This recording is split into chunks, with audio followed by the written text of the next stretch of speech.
Assalamualaikum warahmatullahi wabarakatuh.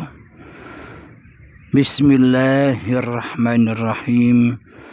Ashhadu an la ilaha illallah wa ashhadu anna Muhammadar Rasulullah. Allahumma salli ala sayyidina Muhammad wa ala ali sayyidina Muhammad. Rabbi shrah li sadri wa yassir li amri wahlul 'uqdatam min lisani yafqahu qawli. Amin. Bismillahirrahmanirrahim. Salam takzimku buat para sahabat-sahabatku tercinta dimanapun Anda berada. Semoga saya dan kita semua senantiasa di dalam lindungan Allah Subhanahu wa ta'ala. Amin ya rabbal alamin. Di pagi yang indah ini, mari kita perdengarkan pertanyaan dari sahabat kita yang ada di seberang sana. Silahkan. Assalamualaikum sahabatku Abdul Halim. Di sini saya Zainal dari Kedah, Malaysia, ingin mengajukan satu soalan. Apakah siksa kubur itu ada dan apakah doa-doa dari keluarga si mati bisa sampai kepadanya? Sekian, itu saja soalan saya. Assalamualaikum warahmatullahi wabarakatuh. Waalaikumsalam warahmatullahi wabarakatuh. Alhamdulillahirabbil alamin. Pertanyaannya adalah, apakah siksa kubur itu ada? Dan yang kedua, apakah doa anak yang soleh atau doa keluarga bagi si mayit bisa sampai kepada yang bersangkutan? Alhamdulillahirabbil alamin. Mari kita kaji dan jawab pertanyaan pertama. Apakah siksa kubur itu ada?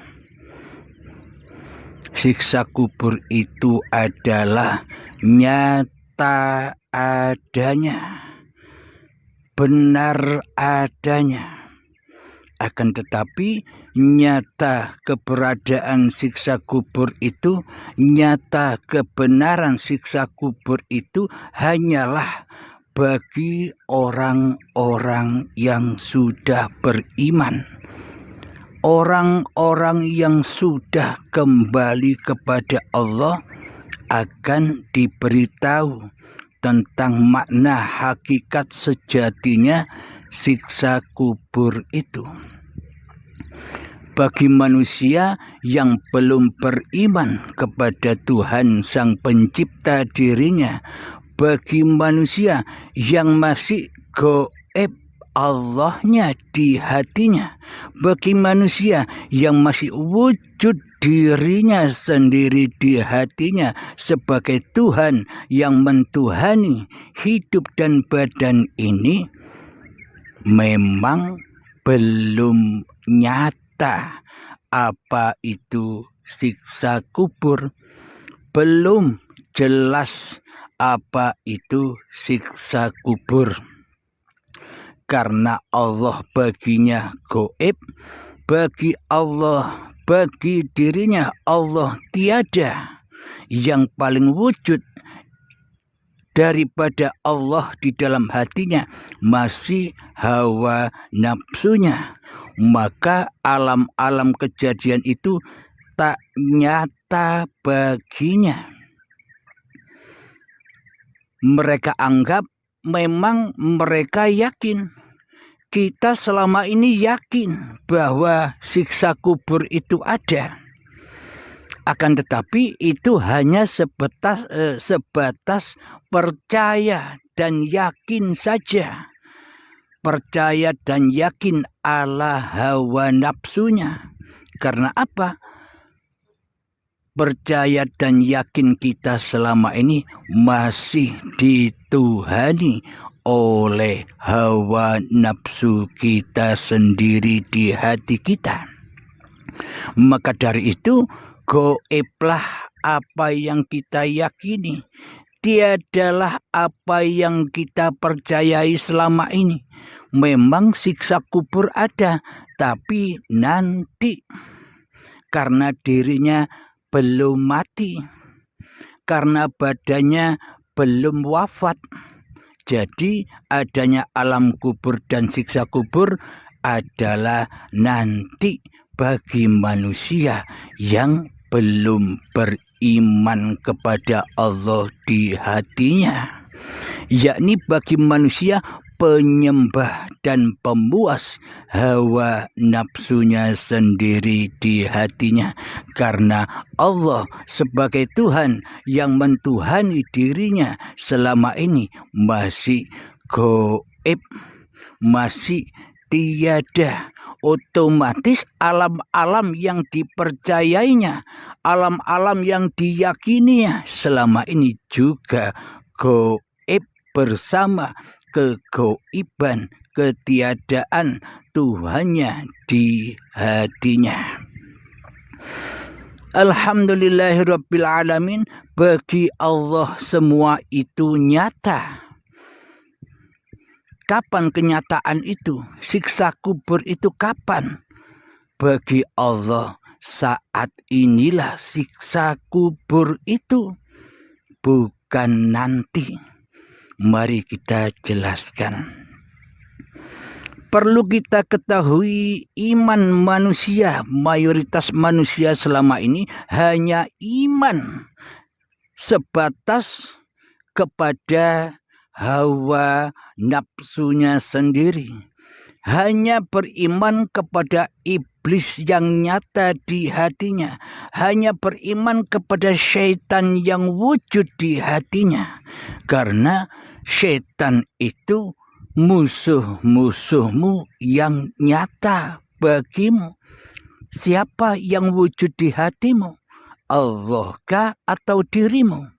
Selama yang wujud di dalam hati kita masih diri manusia kita, itulah hawa nafsu.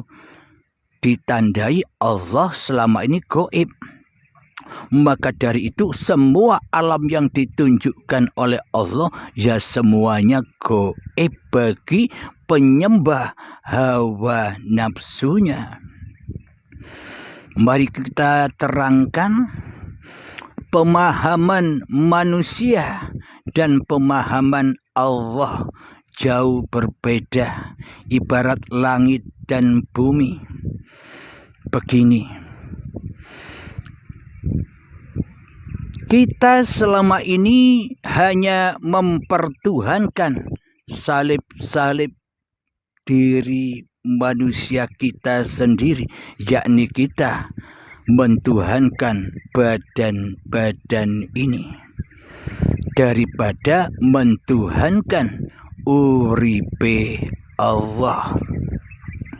Maka dari itu keyakinan kita dengan alam siksa kubur itu yakin, tapi nanti terjadinya karena salibnya, karena badannya, karena hawa nafsunya belum mati.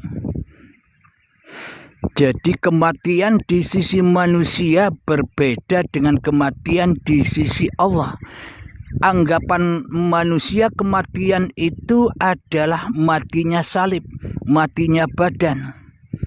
Jadi ketika badan telah wafat, itulah disebut kematian di sisi manusia. Karena manusia menyembah dirinya sendiri sebagai salib-salib di hatinya. Akan tetapi di sisi Allah yang disebut kematian itu adalah matinya jiwa kita, matinya hati kita, kerasnya hati kita melebihi kerasnya batu. Yakni hati kita belum menyadari ada Tuhan yang berkuasa atas diri kita. Kita belum menyadari ada Tuhan pencipta diri kita dan apapun yang kita perbuat. Inilah yang disebut kematian di sisi Allah. Bila jiwa kita mati, maka ya dikubur. Siapa yang mengubur? Uripe Allah lah yang mengubur. Allah lah yang mengubur si mayat ini. Jadi bila pemahaman umumnya, pemahaman manusia, siapa yang menguburkan mayat? Yang menguburkan mayat adalah orang-orang yang masih hidup. Bisa keluarganya, sanak saudaranya, anak-anaknya, itulah yang mengubur. Hidup yang ada pada orang-orang yang hidup, yang menguburkan mayat ini. Akan tetapi makna hakikatnya bila hati kita sudah mati, maka Allah sendirilah yang mengubur di dalam tanah. Jadi tanah ini bagi manusia ya tanah-tanah yang ini. Tanah bumi inilah kuburan manusia bagi manusia. Karena selama ini manusia masih mempertuhankan salib badannya daripada mempertuhankan siapa di balik salib badannya itu. Alhamdulillahirabbil alamin. Ketika jiwa kita telah mati, maka Allah menguburkan jiwa yang mati ini di dalam tanah. Yakni tanah yang mana? Tanah yang ini, tanah salib ini. Badan yang dari tanah inilah tanah pekuburan jiwa-jiwa manusia yang mati. Yakni jiwa manusia yang tidak bertuhan. Jiwa manusia yang tidak mentuhankan Allah sebagai Tuhannya di hatinya, kecuali mentuhankan salib-salib dirinya sendiri di hatinya, yakni menyembah hawa nafsu iblis dan syaitan di hatinya. Ditandai Allah goib baginya. Itulah tanda-tanda jiwa yang mati. Kemudian setelah kematian, bagi pemahaman manusia di dalam kuburan tanah ini, di situ nanti disiksa atau diazab kubur. Bagi manusia, pemahaman manusia yang belum bertuhan di sisi Allah. Bertuhannya hanya sebatas percaya-percaya saja. Percaya yang hanya angan-angan. Percaya yang hanya kosong belaka. Tanpa iman di hatinya. Maka dari itu ketika manusia sudah wafat nanti, ketika manusia sudah pulang di dalam 7 jangkahan meninggalkan pekuburan, maka datanglah malaikat mungkar dan nakir. Mungkar dan nakir. Mungkar dan nakir. Mungkar, kemungkaran. Malaikat kemungkaran. Maknanya apa? Ketika manusia sudah dikubur oleh Allah di dalam tanah pekuburan ini, kuburan yang berjalan ini, maka di dalamnya manusia diazab kuburnya, diazab di dalam badannya, disiksa di dalam badannya karena manusianya ingkar, mungkar dan nakir kepada Allah selama ini. Apa buktinya manusia selama ini mungkar dan nakir di dalam hatinya? Karena selama ini Allah tidak dipertuhankan di hatinya, melainkan mempertuhankan iblis dan syaitan yang mana tidak mau tunduk dan sujud kepada keadamannya. Merasa dirinya ada, Allah saja yang tidak ada. Merasa dirinya wujud, Allah saja yang tidak wujud. Lah berarti ini kan yang jadi Tuhan bukan Allah di hati kita. Akan tetapi diri kita lah yang ngaku-ngaku selama ini sebagai Allah di dalam hati kita, tapi kita tidak terasa. Iman dan akidah kita di dalam Islam selama ini hanyalah fata morgana saja. Kita selama ini tidak mengikuti arahan-arahan agama kita sendiri. Kita selama ini menyimpang dari arahan-arahan yang sudah ditunjukkan oleh baginda Rasulullah Sallallahu Alaihi Wasallam, yang mana hati tak boleh mensekutukan Allah, hati tak boleh menduakan Allah. Karena itulah manusia terjebak di dalam kemungkaran dan kenakiran. Maka dari itu manusia diazab siksa di dalam badannya. Apakah siksa-siksa itu? Manusia mulai datang cinta-cinta akan selain Allah, cinta harta, cinta dunia, cinta mobil, cinta rumah, cinta pekarangan, cinta hal-hal yang selain Allah, yakni hatinya hubbud dunya. Itulah bekal, itulah alat untuk mengazab kubur manusianya di hatinya, karena manusia mungkar dan nakir kepada Tuhannya. Karena manusia tidak mau menjadi hamba, karena manusia selama ini hanyalah ingin menjadi Tuhan yang mana lebih wujud daripada Tuhan pencipta dirinya di hatinya. Inilah yang dimaknai azab kubur itu. Jadi sudah nyata sekarang bagi orang-orang yang beriman kepada Allah, nyata sekarang bagi orang-orang yang menjadi Habibullah, hatinya bukan badannya. Makna Habibullah hatinya bahwa tiada Tuhan selain Allah, bahwa la ilaha illallah Muhammad Rasulullah, tiada Tuhan selain Allah yang berkuasa atas Muhammad, yang mengutus Muhammad, yang mengutus seluruh manusia yang diciptakannya. Akan tetapi karena kemungkaran dan kenakiran kita selama ini yang tidak mau menjadi utusan Allah, akan tetapi kemungkaran dan kenakiran kita selama ini hanya cinta kepada diutus oleh hawa nafsu kita sendiri.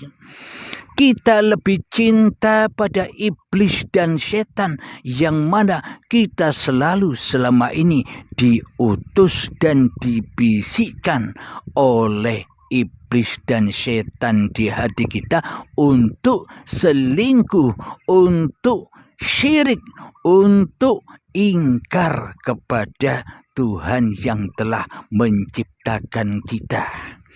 Itulah kemungkaran dan kenakiran, maka diazablah hati kita dengan cinta-cinta yang kita tumbuhkan di hati kita. Kita cinta harta, kita diperbudak olehnya. kita diutus oleh iblis dan setan, ayo bro, kerja yang giat, kumpulkan harta-hartamu untuk anak-anakmu, kumpulkan harta-hartamu untuk kebanggaanmu, kumpulkan harta-hartamu untuk kemuliaanmu di sisi manusia. Bila kau sudah kumpulkan harta-hartamu, manusia akan menyaksikanmu, manusia akan memandangmu bahwa engkau banyak hartanya, bahwa engkau kaya raya, engkau bisa naik haji, engkau bisa umroh dengan rasa kebanggaanmu. Ini semualah atas mungkar dan nakirnya hati kita. Jadi itulah azab yang dimaksud azab kubur itu. Karena jiwa kita masih mati di dalam kesadaran bertuhankan Allah, maka ya diazab di dalam hati kita. Kita cinta mobil, dibisikkanlah, diutuslah hati kita oleh iblis dan setan, ayo bro, beli mobil yang mewah bro. Agar apa? Agar kamu dilihat oleh manusia bahwa kamu orang yang kaya raya. Inilah kemungkaran hati kita yang selama ini kita hanya rela, kita hanya ridho diutus oleh syaitan daripada diutus oleh Allah. Bagaimana mungkin kita bisa diutus oleh Allah wong kita tidak mempertuhankan Allah di hati kita selama ini? Alhamdulillahirrabbilalamin, itulah yang dimaknai azab kubur di sisi Allah. Karena Allah tidak memandang raga-ragamu, akan tetapi Allah hanya memandang hatimu. Jadi semua peristiwa-peristiwa itu bukan peristiwanya badan, akan tapi semua peristiwa itu adalah peristiwanya hati. Apa buktinya? Di dalam ayat Allah di surat Az-Zariyat ayat 21. Bismillahirrahmanirrahim. Wa fi anfusikum afala tubsirun. Dan semua itu telah ada di dalam masing-masing dirimu. Apakah kau tak melihatnya? Bagaimana kita bisa melihat wong kita tak beriman kepada Allah? Hanya orang-orang yang berimanlah yang bisa melihat itu, karena orang-orang yang beriman sudah tak dapat melihat lagi, akan tetapi Tuhannya lah yang memperlihatkan. Bagi orang-orang yang beriman hatinya kepada Tuhannya. Jadi apakah siksa dan azab kubur atas kemungkaran dan kenakiran hati kita selama ini? Kita cinta kepada anak, cinta kepada istri, hingga kita diperbudak olehnya. Kita mati-matian kerja banting tulang untuk memperjuangkan cinta-cinta yang ada di hatinya, agar anaknya kelak jadi orang yang berhasil di sisi ekonominya, agar dirinya bisa menafkahi istrinya untuk bersolek demi kecantikannya. Itulah semua azab-azab kubur, yang mana bahan bakarnya adalah apapun yang cinta-cinta di hati kita itu. Cinta-cinta yang selain Allah itulah bahan bakarnya azab kubur itu. Kemudian cinta kepada ilmu. Kita selama ini merasa berilmu tinggi di babagan syariat, ilmu ekonomi, ilmu apapun yang mengandung dan menghasilkan kekayaan baginya. Itulah azab-azab, siksa-siksa. Kemudian cinta kepada amal. Amal perbuatannya selama ini merasa benar. Diri kita setelah sholat 5 waktu dengan benar. Diri kita telah menjalankan sunnah-sunnah di dalam sholat rawatib dengan benar. Diri kita merasa sudah istiqomah di dalam sholat tahajud, di dalam sholat duha, istiqomah puasa Senin Kemis atau puasa Daud, yakni puasa hari ini, besok berbuka, besoknya lagi berpuasa. Kita berbangga-bangga dengan amal-amal yang bukan kita yang melakukan. Itulah tanda-tanda alat untuk menyiksa hati kita, karena kita sudah di dalam azab kubur. Apa makna siksanya? Di dalam hati kita, kita merasa bangga dengan apa-apa yang kita amalkan. Kita merasa mulia daripada orang-orang di bawah kita. Kita merasa lebih mulia dari orang-orang yang tidak selevel dengan kita. Itulah azab kubur itu. Siksa demi siksa. Jadi ketika kita kaya raya, di dalam hati kita terbesit takut pada suatu saat nanti kekayaannya akan rontok, kekayaannya akan pudar. Jadi inti dari inti ketakutan kita selama ini, yakni dengan diri kita sendiri. Takut dengan diri kita sendiri, takut dengan sifat manusia kita sendiri. Apa? Kematian. Mayoritas manusia takut mati karena manusia takut tidak menjadi Tuhan lagi di hatinya.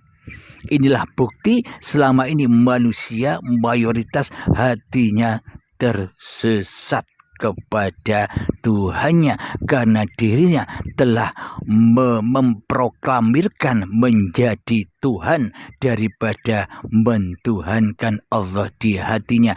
Itulah makna kematian, itulah makna siksa dan azab kubur yang ada di dalam salib-salib badannya ini.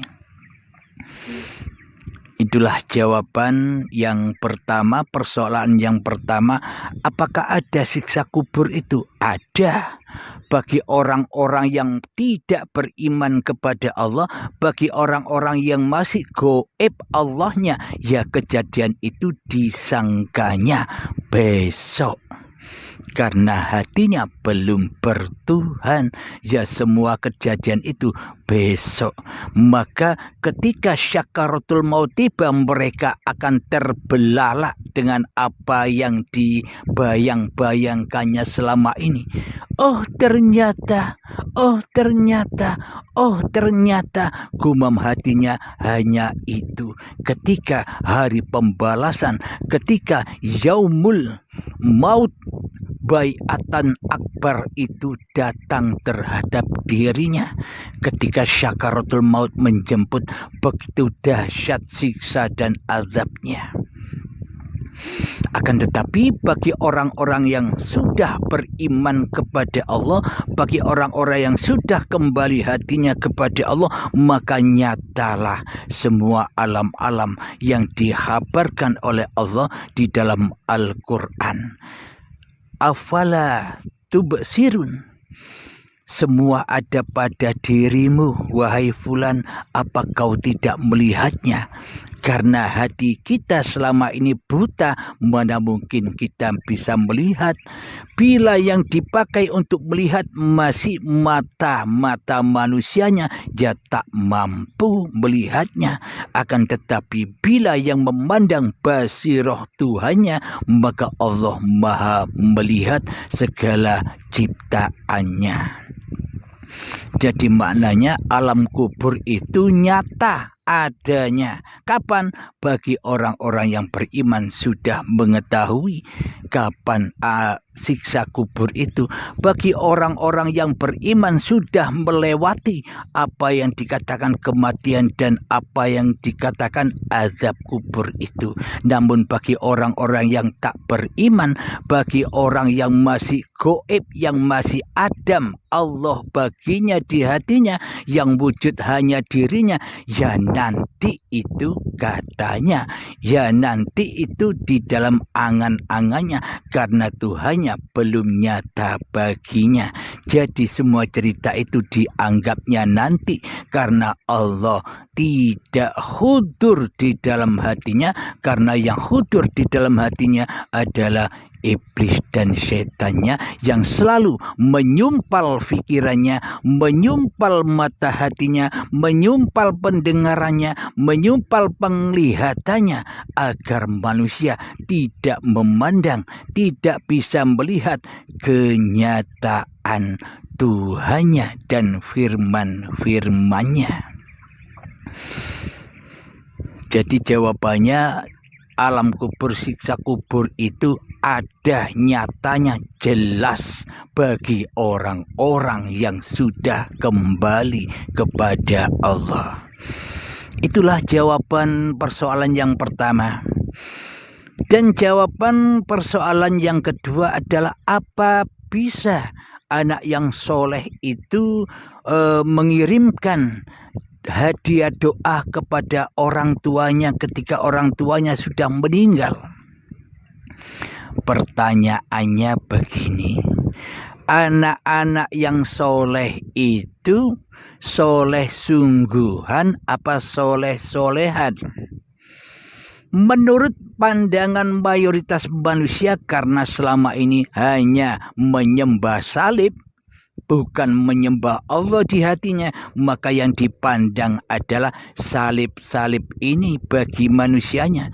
Yakni ketika melihat badan-badannya anaknya yang sering beribadah jamaah ke masjid, yang sering mengaji Al-Quran, itu dikatakan anak yang soleh bagi manusia yang masih tertutup, yang masih mati hatinya. Karena apa? Karena manusia masih melihat salib-salib dohiriyah manusianya, yang dinilai salib-salibnya bukan hatinya. Jadi figur soleh, anak yang soleh atau anak yang solihah bagi manusia yang tak bertuhan hanyalah memandang laku-laku syariatnya saja, laku-laku dohiriyahnya saja. Dilihatnya anaknya rajin ibadah, sudah kita memvonis anak saya soleh. Ketika anaknya rajin mengaji, rajin sholawatan, rajin berbuat kebaikan, kita sudah memvonis sudah mempunyai anak yang soleh. Itu anggapan kita manusia yang selama ini belum bertuhan, yang hanya mentuhankan salib-salib ini. Namun di sisi Allah, anak yang soleh itu yang bagaimana? Di sisi Allah, anak yang soleh itu anak yang sudah mengenal Tuhannya, anak yang sudah mengenal Allah sebagai Tuhan pencipta dirinya. Itulah yang disebut anak yang soleh atau anak yang solehah. Apa anaknya sudah soleh dan solehah apa belum? Bila anaknya tidak soleh dan soleha, yakni bila anaknya selalu mensekutukan Tuhannya dengan dirinya seperti orang tuanya, apa itu disebut anak soleh? Jadi yang dikatakan anak soleh itu anak yang sudah berbakti menyembah kepada Tuhan yang menciptakan dirinya. Contoh demikian, logikanya demikian. anak-anak kita atau anak-anaknya orang yang sudah ditinggal orang tuanya selama ini menuduh dan menyangkanya saja jelek kepada orang tua yang sudah meninggalkannya. Berprasangka buruk kepada orang tua yang sudah meninggal. Apa maknanya?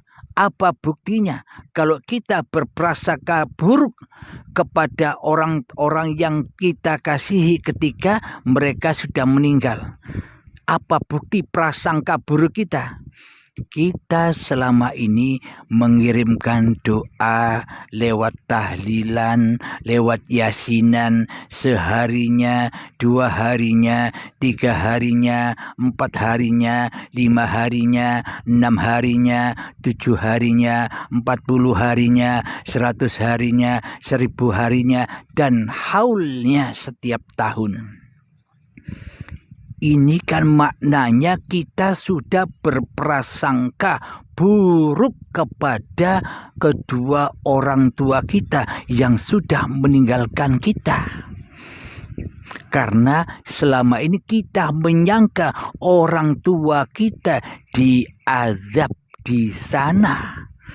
Karena kita selama ini menyangka orang tua kita menderita di alam tanah pekuburan itu.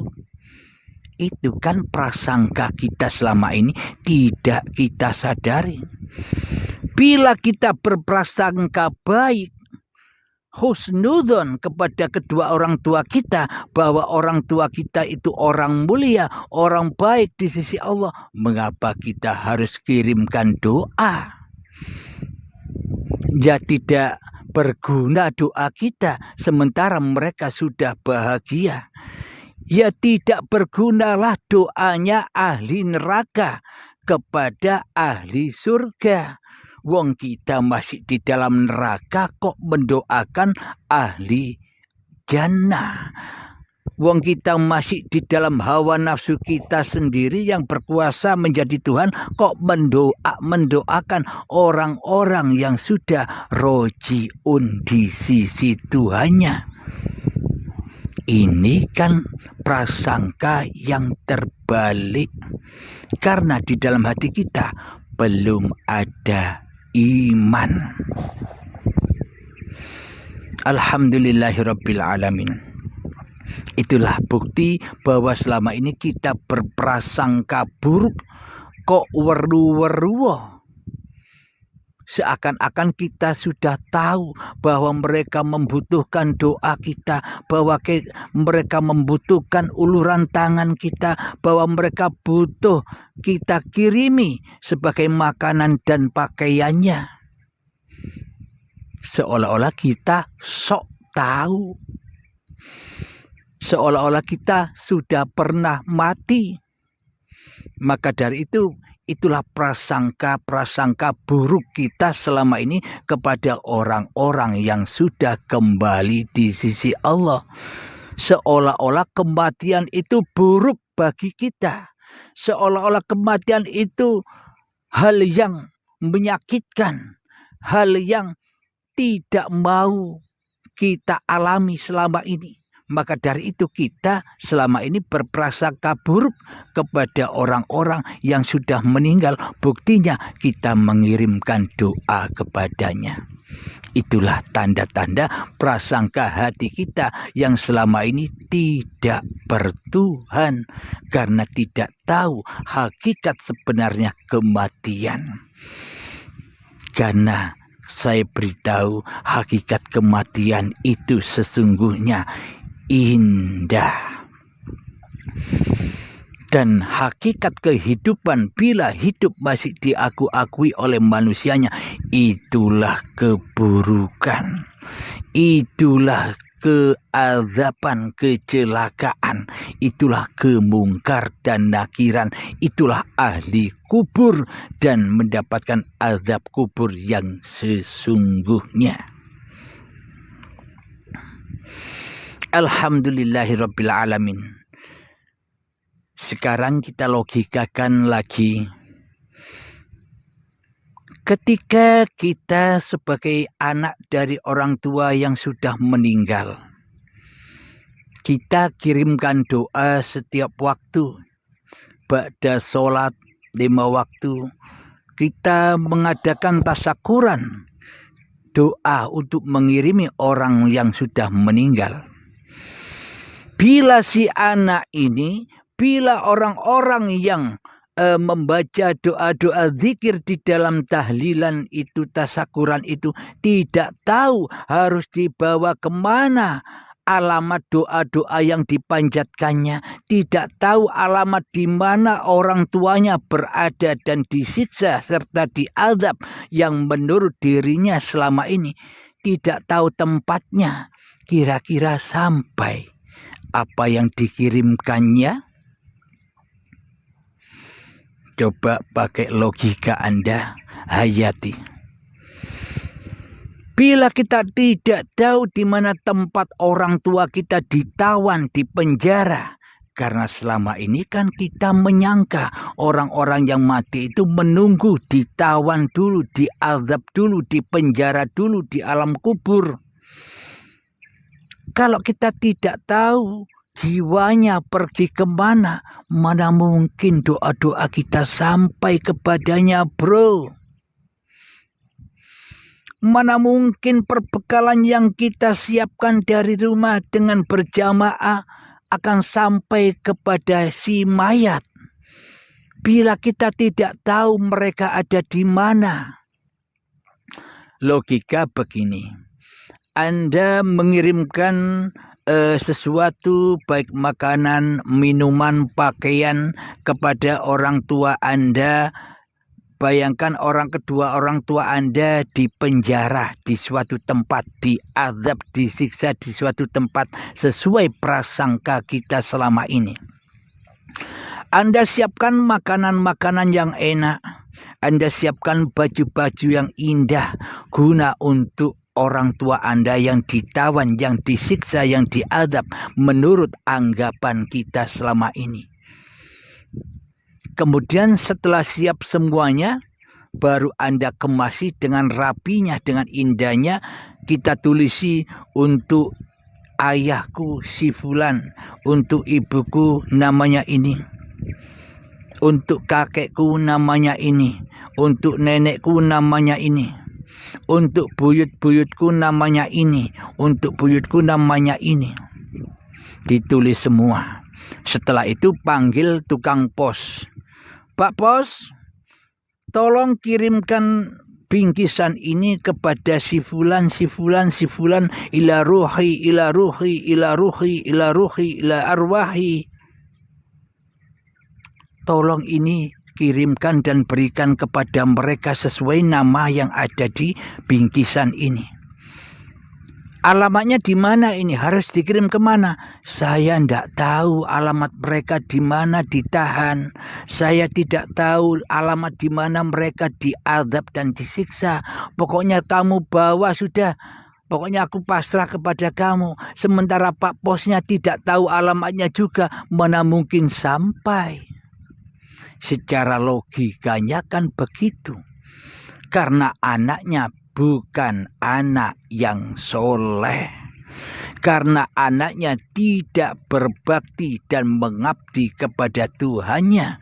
Padahal mereka orang-orang yang sudah meninggalkan kita, adanya alamatnya di sisi Tuhannya. Inna lillahi wa inna ilaihi roji'un. Darikulah kau kuciptakan dan kepadakulah kau kukumpulkan, kau kukembalikan. Bagi anak yang sudah berbakti kepada Tuhannya, maka ia tahu di mana posisi arwah kedua orang tuanya. Namun bagi anak yang tidak mengabdi, bagi anak yang masih wujud di dalam hatinya hawa nafsunya, Allahnya gaib, ya tidak tahu alamatnya.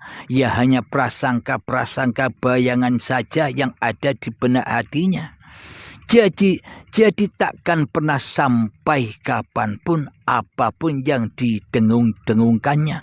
Wong anaknya belum Islam di sisi Allah, belum selamat hatinya kepada Allah, kok bisa mau ngirimkan yang gaib, mau ngirimkan kepada arwah-arwah yang mana hidup yang ada pada kedua orang tua kita, hidup yang ada pada seluruh manusia yang sudah meninggalkan kita, hidup yang ahad, hidup yang esa dengan hidup yang selama ini diakui sebagai hidup diri manusianya.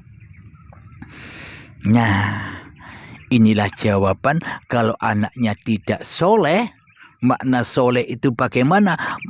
Anak yang sudah mempertuhankan Tuhannya, maka selamanya anak yang tidak soleh kepada Tuhannya ini tak akan mampu mengirimkan doa kepada orang tuanya. Karena apa? Karena tidak tahu alamatnya. Apalagi orang-orang yang membantu, yang hadir di dalam kumpulan-kumpulan untuk tasyakuran, orang yang sudah meninggal, apalagi anaknya saja tidak tahu alamatnya, apalagi orang-orang yang diajak berzikir. Itu logikanya. Saya terangkan lagi, kebanyakan manusia, apalagi manusia yang berada di alam mukasyafa atau berada di alam karomah, ditunjukkan di dalam hatinya bahwa di pekuburan umum itu banyak mayat-mayat, banyak penghuni kuburan itu duduk di atas pekuburannya. Bagi pandangan orang yang mukasyafa, bagi pandangan orang yang berkaromah, memandang bahwa arwah-arwah, hidup-hidup, nyawa-nyawa orang yang sudah meninggal itu menunggu-nunggu di dalam di atas pemakamannya, menunggu-nunggu kiriman dari anaknya, menunggu-nunggu kiriman dari orang, bahkan digambarkan di situ meminta-minta, melas terazab keadaannya. Karena anaknya tidak soleh, tidak bisa mengirimi. Jadi banyak orang yang terazab di dalamnya. Ini pandangan orang yang mukasyafa atau indigo, memandangnya demikian. Karena di dalam hatinya belum nyata Tuhannya, yang nyata masih iblis dan setannya, termasuk hawa nafsunya sendiri yang lebih wujud daripada wujud Tuhan yang menciptakan dirinya.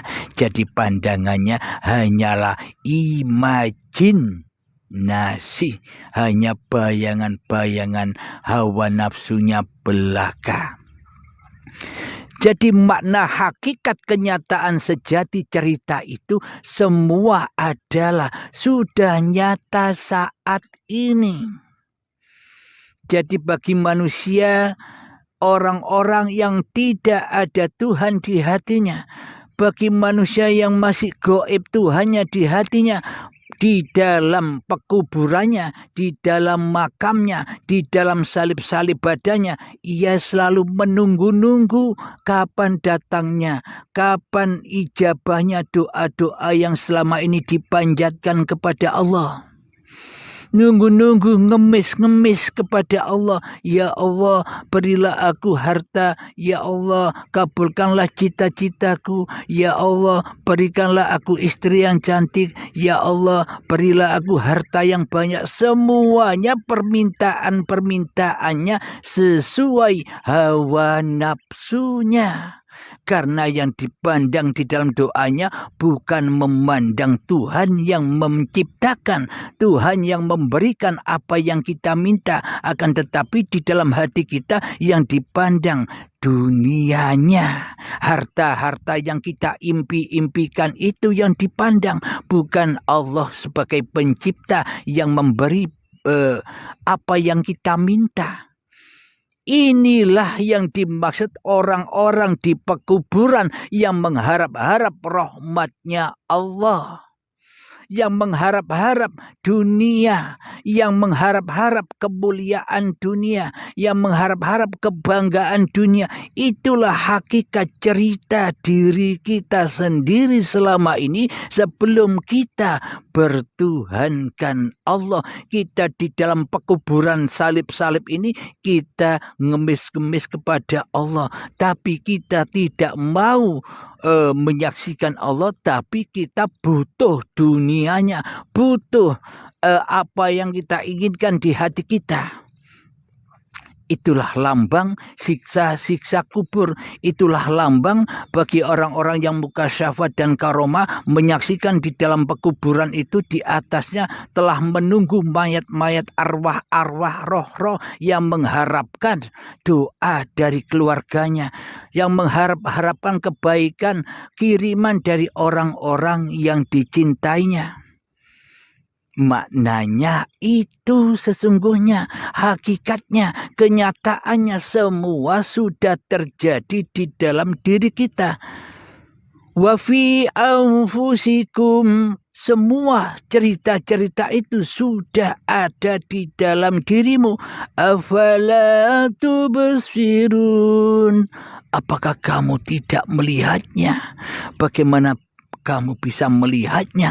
Penglihatanmu masih penglihatan salib, bukan penglihatan Allah. Maka dari itu butalah mata hati kita selama ini.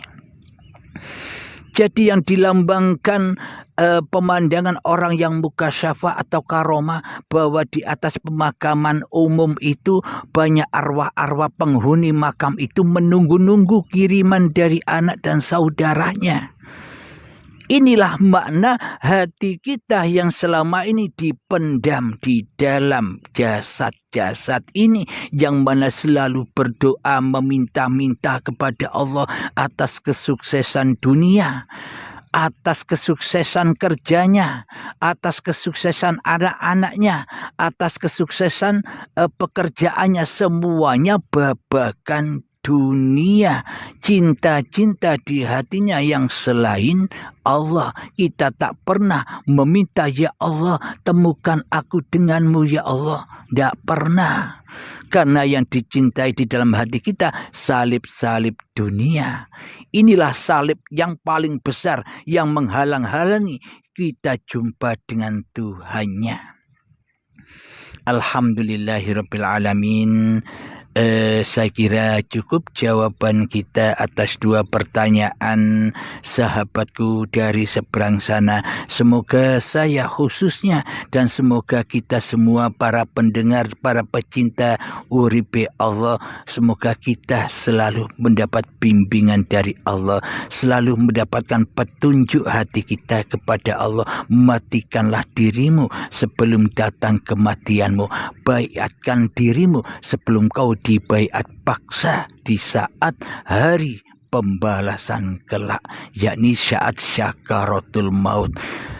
Alhamdulillahirabbil alamin. Sebelum kita akhiri kajian ini, marilah kita tetap memohon doa kepada Allah lewat sholawat dzalimin daf'ul bala, agar hati kita terhindar dari balak-balaknya kekufuran hati kita selama ini, kezaliman hati kita selama ini kepada Tuhan yang telah menciptakan diri kita. Allahumma salli ala Sayyidina Muhammad wa asghil zalimin bizzalimin. Allahumma salli ala Sayyidina Muhammad wa asghil zalimin bizzalimin. وأخرجنا من بينهم سالمين وعلى آله وصحبه أجمعين Alhamdulillahi Rabbil Alamin. Allahumma salli ala Sayyidina Muhammad wa ala ali Sayyidina Muhammad. Rabbana atina fid dunya hasanah wa fil akhirati hasanah wa qina adzabannar. Wa sallallahu ala Sayyidina Muhammad wa ala alihi wa sahbihi wa sallam. Walhamdulillahi Rabbil Alamin. Akhir kalam. Assalamualaikum.